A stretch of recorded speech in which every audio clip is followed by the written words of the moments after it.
Hello friends, welcome to Vamja education. આ વિડીયોમાં આપણે શીખવાના છીએ કે વિજ્ઞાનનું પેપર ભરતી વખતે શું ધ્યાન રાખવું. ખાસ કરીને ધોરણ 10ની હું વાત કરીશ. તો ચાલો ફટાફટ ટાઈમ બગાડ્યા વગર આપણે ચાલુ કરીએ કે વિજ્ઞાનના પેપર ભરતી વખતે કઈ કઈ વસ્તુનું આપણે ધ્યાન રાખવું જોઈએ. સૌથી પહેલાં જો એક બેઝિક વસ્તુ, નવો સેક્શન, નવા પતન, આ બધી વસ્તુ તમને ખબર જ છે. સૌથી પહેલાં વિજ્ઞાનનું પેપર એ એક જાતનું આમ થિયરિટિકલ કહેવાય કે લખવાની ઝાઝી વસ્તુ છે. તેમાં બે ટાઈપની વસ્તુ આવશે. એક તો પોઈન્ટ વાઇઝ તમે જે લખો એના સિવાય એક હશે સમીકરણો, જેને આપણે ઇક્વેશન કહીએ છીએ. Equation, okay. હવે જોજો, દાખલા તરીકે આ પત્તું છે, આ હાસ્યો છે, આ ઉપરનો જે માર્ક લખવાનો ભાગ છે, આ ટાઈપનું તમારું પેજ હોય તો અહીંયા તમારે ચાલુ કરી દેવાનું વિભાગ એ લખ્યું.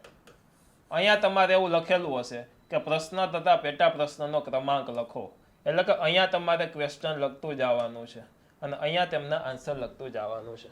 દાખલા તરીકે તમે પહોંચી ગયા વિભાગ ડી. કયો વિભાગ પહોંચ્યા? વિભાગ ડી. અને જેનો માની લ્યો કે 11, 12 અને 13મો પ્રશ્ન છે અંદાજે, બરોબર.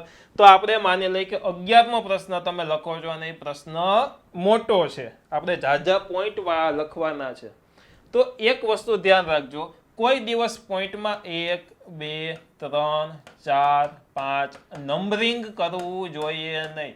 નંબર કરશો તો ઓછા પોઈન્ટ લખાય છે તો ચોક્કસથી તરત દેખાઈ જશે કે આ ભાઈએ 4 જ પોઈન્ટ લખ્યા છે. ભાઈ 4 માર્કનામાં 8 પોઈન્ટ તો હોવા જોઈએ. એવી રીતના અમુક પ્રશ્નોમાં ન પણ થતા હોય, નાનો પ્રશ્ન હોય તો, બરોબર. એટલે આપણે નંબરિંગ નહીં કરવાનું. હંમેશા પોઈન્ટ આપણે પાડતી વખતે એરા જ કરવાના. હવે આ એરાને હાસ્યાની અંદર ન કરવાના હોય હો, એ એરાને આપણે આ બાજુ જ આવી રીતના એરા કરતા જવાના અને પોઈન્ટ વાઇઝ લખતું જવાનું છે.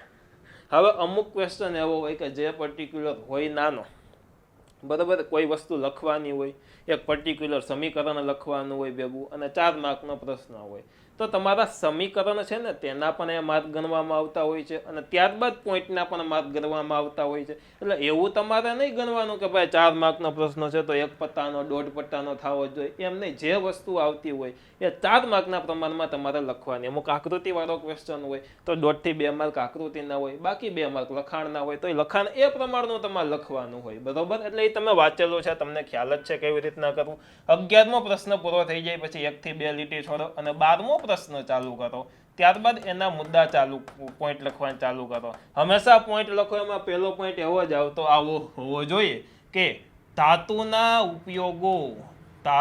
ઉપયોગો નીચે પ્રમાણે છે, અથવા તો ધાતુના ગુણધર્મો નીચે પ્રમાણે છે. ટૂંકમાં કહેવાની વસ્તુ એ કે પહેલો પોઈન્ટ હંમેશા આ વસ્તુ નીચે પ્રમાણે છે એવી વસ્તુ એક લખી દેવાની, જેથી કરીને તમારો ક્વેશ્ચન થોડો કે લીટી કરતા જાઓ એમ લાંબો થઈ જાય, બરોબર. એટલે આ વસ્તુ તમારે લખવાની છે.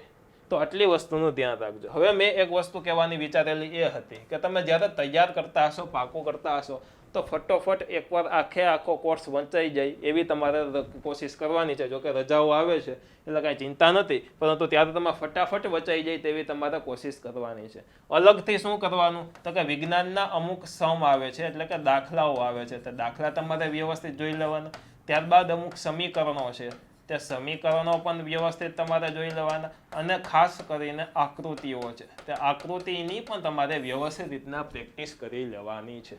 આટલી વસ્તુ તમારે ખાસ ધ્યાન રાખવાની છે. એક તો જે આપણા ક્વેશ્ચન નોર્મલ લખાણવાળા હોય તે દાખલા, સમીકરણો અને આકૃતિ, બરોબર. આમાંથી એક પણ વસ્તુ રહી ન જાય. પેપરમાં તમે કોઈ પણ આકૃતિ દોરો છો તો એ આકૃતિ વ્યવસ્થિત તમારે પેન્સિલથી દોરવાની. દાખલા તરીકે આમીબાની આકૃતિ છે, સમજી લ્યો. પણ એમાં તમે જે નામ નિર્દેશ કરતા હોય એ તમે કાં તો પેન્સિલથી પણ કરી શકો, કાં તો બોલપેનથી પણ કરી શકો, બરોબર. ઘણા ડિઝાઇન માટે બોલપેનથી પણ નામ નિર્દેશ કરતા હોય, તો એ વસ્તુ સાચી જ છે ને બરોબર જ છે.